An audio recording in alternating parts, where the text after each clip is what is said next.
அன்றைக்கு இருந்த உலக வரைபடத்தில் 56 நாடுகளை ராஜேந்திர சோழன் வென்றார். I mean that map was a different map for 56 countries.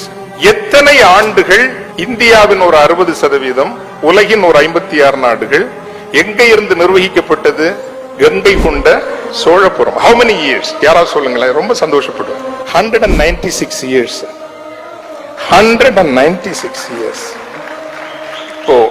இப்போ இதையும் ஒரு 1.5 கோடி மக்கள் ஒரு வேட்டிக்காக ஒரு சட்டைக்காக அணிவகுத்து நிற்கும் அந்த காட்சியையும் 196 ஆண்டுகள் தென்கிழக்காசியாவின் கணிசமான பரப்பை ஒரு ஊரில் இருந்து நிர்வகித்த ஒரு நிலம் என்கின்ற நினைவையும் நீங்கள் பொருத்தி பார்க்கிற போது எங்கிருந்து எந்த இடத்திற்கு நாம் வந்து நிற்கிறோம் என்பது நமக்கு புரியும்.